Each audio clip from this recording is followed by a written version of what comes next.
আসসালামু আলাইকুম আপুরা, welcome back to Shahana Sumul channel. কেমন আছেন সবাই?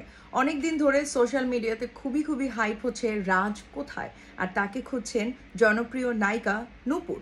সো রাজ কোথায় আমরা তো সেটা জানি না, তবে যে জিনিসটা সব থেকে বেশি আমার এবং সবার চোখে পড়েছে সেটা হচ্ছে নায়িকা নূপুরের রং বেরঙের বিউটিফুল উইগস, যেটা আমি পাইনি, আর তার মেকআপ, তার একটা স্পেসিফিক মেকআপ স্টাইল নিয়ে সে সবসময় ইন্টারভিউতে এসে রাজকে খুঁজে যাচ্ছেন। সোশ্যাল মিডিয়াতে তিনি তার এই সব কিছু নিয়েই আপাতত ভাইরাল হয়েছেন। সো আমিও ভাবলাম তার ইন্সপায়ার্ড একটা মেকআপ লুক করি। সো তার ইন্সপায়ার্ড মেকআপ লুকের ভিডিও করতে নিয়ে সবার আগে যে জিনিসটা মাথায় আসলো, আমার কি আসলেই তাকে ট্রল করা উচিত? উচিত না। As a makeup artist educator আমার উচিত না কারো মেকআপকেই খারাপ বলা। সো আমি আজকে যেটা করব, আমি আজকে দেখাবো যে তার সিমিলার টাইপের মেকআপই সে করে, আই গেস এই মেকআপ থেকে কি কি জিনিস সে ইমপ্রুভ করলে একটা সুন্দর মেকআপ লুক সে অ্যাচিভ করতে পারবে। তার মেকআপ ছাড়া ছবিও আমি দেখেছি, অনেক কিছু বলতে পারে, বাট আমার কাছে তাকে মিষ্টি মেয়ে মনে হয়েছে। সো চলো কথা না বাড়িয়ে আমরা আমাদের আজকের ভিডিওটা শুরু করে ফেলি। দুটো রিজন আছে এই মেকআপটা করার পেছনে। নাম্বার ওয়ান, আমার চোখটা দেখে হয়তো বুঝতে পারছো আমার মনটা অনেক খারাপ, জানি না তোমাদের সাথে কেন শেয়ার করলাম, অনেক মনে হয় কান্না করেছি। মনটাকে ভালো করার এটা একটা প্রয়াস, আমার মন তোমাদের মন সবার মন যাতে ভালো হয়। নাম্বার টু, কিছু কমন মেকআপ মিস্টেক্সকে ঠিক করে দেওয়া। সো নূপুর আপার মেকআপে যে জিনিসটা দেখেছি, যার মেকআপটা একটু ভাষা হয়ে থাকে, প্লাস তার ফাউন্ডেশন শেডটা খুব বেশি ম্যাচ করে না। সো এটার জন্য কিন্তু খুবই ইম্পর্টেন্ট স্কিন প্রেপ করা।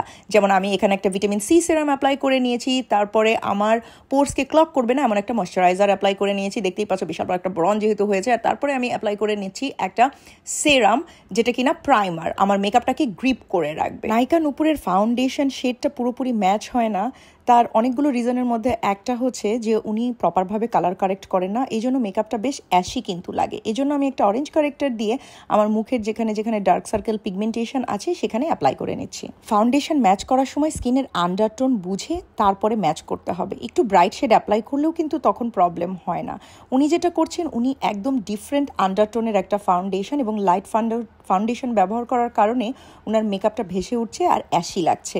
এটার জন্য সঠিক ফাউন্ডেশন তো ব্যবহার করতেই হবে, আন্ডারটোন বুঝে ব্যবহার করতে হবে, অল্প করে অ্যাপ্লাই করে এরকম সুন্দরভাবে বিউটি ব্লেন্ডার দিয়ে ব্লেন্ড করলে সিমলেস লাগবে, ভেসে উঠবে না। এখন আমি একটা পিঙ্ক কালারের ব্লাশ অ্যাপ্লাই করে নিচ্ছি। নায়িকা নূপুরও পিঙ্ক কালারের ব্লাশ অনেক পছন্দ করে, আমাদের দুজনের পছন্দই পিঙ্ক। গালে অ্যাপ্লাই করে নিচ্ছি, উনি থুতনিতে অ্যাপ্লাই করে, আমি থুতনিতে অ্যাপ্লাই করছি না, আমি নাকের মাঝামাঝি দিকে অল্প একটু অ্যাপ্লাই করে নিচ্ছি। আমার অনলাইন ক্লাসে কিন্তু আমি স্পেসিফিক্যালি কোথায় ব্লাশ অ্যাপ্লিকেশন করলে দেখতে ভাল লাগবে বা কোন ফেসে কিভাবে করা উচিত এগুলো নিয়েও কিন্তু কথা বলি, প্লাস ডেমো করেও দেখিয়ে দিই। এখানে আমি আমার একটা পছন্দের পিঙ্ক ব্লাশকে সুন্দরভাবে ব্রাশ দিয়ে স্প্রেড করে নিচ্ছি, দেন বিউটি ব্লেন্ডার দিয়ে সিমলেসলি ব্লেন্ড করে নিচ্ছি। উনি যেহেতু বাংলাদেশের এই গরমে রাস্তায় দাঁড়িয়ে ইন্টারভিউ দিচ্ছেন, মেকআপটাকে কিন্তু ধরে রাখাটা মাস্ট, এই জন্য আমি হুদা বিউটির একটা পাউডার ইউজ করলাম। এটা খুবই ভালো বাংলাদেশের মতো ওয়েদারের জন্য। লিকুইড ব্লাশকে সেট করার জন্য তো একটা পাউডার ব্লাশ দিতেই হয়, আর এগেইন আমাদের দুজনের পছন্দই যেহেতু পিঙ্ক ব্লাশটাই অ্যাপ্লাই করলাম। সরাসরি প্যান থেকে ব্লাশ অ্যাপ্লাই করলে একটু ক্লাউনের মতো লাগতে পারে, এই জন্য ব্রাশটাকে কিন্তু আমি হাতে একটু ঝেড়ে নিয়েছি। নায়িকা এবং মডেল নূপুরের লিপসটা একটু থিন আমি দেখেছি, এবং তার উপর উনি আবার করেন আন্ডার ড্র। কিউপিড ব্রোটা উনি একটু চোখা করে করেন, আমি হলে ওনার লিপটাকে একটু ওভার ড্র করে দিতাম, দেখতে খুব সুন্দর লাগতো। আর কিউপিড বোটাকে এতটা চোখা না রেখে একটু রাউন্ড শেপে রাখতাম। একটা ডার্ক ব্রাউন লিপ লাইনার দিয়ে লিপসটাকে আমি সুন্দরভাবে ড্র করে নিতাম, অ্যান্ড দেন খুব নাইস, উনি দেখেছি রেড বা ব্রাইট কালারগুলো পছন্দ করে, আমি ওনার স্কিন টোন অনুযায়ী খুব সুন্দর একটা পিঙ্কিশ টাইপের লিপস্টিক ওনাকে দিতাম। নায়িকা নূপুরের মতো আমি উইং লাইনার করে নিলাম। ওনার উইং লাইনারগুলো খুব একটা খারাপ হয় না, আরও প্র্যাকটিস করলে আরও ভালো হবে। আচ্ছা, আইব্রোতে আসি, যেটা কিনা সবসময় আমার বরাবরই চোখে পড়ে। আমি দেখেছি উনি একটু থিকার ব্লক টাইপের আইব্রো করতে পছন্দ করেন, আর আমার দুটো সাজেশন থাকবে। নাম্বার ওয়ান, আপনি যেহেতু একটু ঠিক করে আইব্রো ড্র করতে পছন্দ করেন, কোনো সমস্যা নাই, আপনি এরকম চিকন পেন্সিল দিয়ে আইব্রো খুব সুন্দরভাবে ড্র করতে পারবেন। মানে আমি তো এটাই করতে পছন্দ করি, আমিও কিন্তু বোল্ড ড্রামাটিক আইব্রো পছন্দ করি, তবে সামনের দিকে আমি একটু ব্লেন্ড করে দিব, স্মাজ করে দিব, যাতে একটু ব্লারি ওমব্রে ইফেক্ট আসে আমার আইব্রোতে। আর সেই সাথে সেকেন্ড টিপস, যেটা সবারই মনে রাখা উচিত, সেটা হচ্ছে আমাদের হেয়ার কালার যদি আমাদের হেয়ার কালার বেশি ডার্ক হয় তাহলে আমাদের আইব্রো একটু লাইট হবে, যদি আমাদের হেয়ার কালার অনেক বেশি লাইট হয় সেক্ষেত্রে আমাদের আইব্রো একটু ডার্ক হবে। সো আমাদের বাঙালি স্কিন টোনের জন্য ডার্ক ব্রাউন, লাইট ব্রাউন, এই টাইপের ব্রাউন টাইপের আইব্রো পেন্সিল বা আইব্রো কালার ইউজ করা উচিত। ব্ল্যাক কালার কখনোই আইব্রোতে ইউজ করা উচিত না, অ্যাটলিস্ট এখনকার যে ট্রেন্ড তাতে উচিতই না। আর ব্লক আইব্রো ট্রেন্ডটা আসলে চলে গিয়েছে।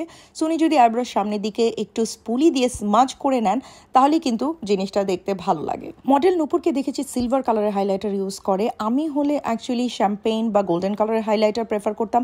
আমাদের বাঙালি স্কিন টোনে এই টাইপের কালারগুলোই বেশি ভালো লাগে। চিকবোনে আমি হাইলাইটারটা অ্যাপ্লাই করতাম একদম পুরো গাল জুড়ে না করে, আর নাকের অল্প একটু, যেহেতু ওনার নাকও আমার মতো বেশ লম্বা, উনি পুরো নাক জুড়ে হাইলাইটার দেয়। পুরো নাক জুড়ে হাইলাইটার দিলে নাকটা আসলে একটু বেশি লম্বা লাগে। তাহলে পুরো নাক জুড়ে হাইলাইটার না দিয়ে, নাকের এই যে গোল্লা জায়গায় হাইলাইটার না দিয়ে আপনি কপালের দুপাশে একটু হাইলাইটার কিন্তু আমরা দিতে পারি, দেখতে কিন্তু অনেক সুন্দর লাগবে। সো ভিডিও শেষে আমি এটাই বলতে চাই, যেহেতু আমি একজন মেকআপ এডুকেটার, আমি কারো মেকআপ নিয়ে ট্রল করবো না অ্যান্ড করতে পারিও না। যদি আমি দেখি যে মেকআপের কোনো কিছু একটু মিস্টেক হয়েছে, ঠিক করলে দেখতে সুন্দর লাগবে, সেটা আমি চেষ্টা করব ঠিক করে দেওয়ার, যদি কেউ আমাকে আস্ক করে। যদিও উনি আমাকে আস্ক করেন নাই, বাট যেহেতু এটা নিয়ে অনেকেই কথা বলছে, আমিও আমার 2 সেন্টস দিলাম। তবে মেকআপের আলাদাভাবে কোনো রুলস নেই। আমাদের দেখতে যেভাবে সুন্দর লাগে, আমাদের দেখতে যেভাবে কনফিডেন্ট লাগে, ওভাবে মেকআপ করলেই হয়। কিন্তু কিছুটা বেসিক জিনিস যদি মেনে চলা যায় তাহলে কিন্তু মেকআপটা সুন্দর লাগে দেখতে। ভালো থেকো সবাই, দেখা হবে নেক্সট ভিডিওতে। আল্লাহ হাফেজ।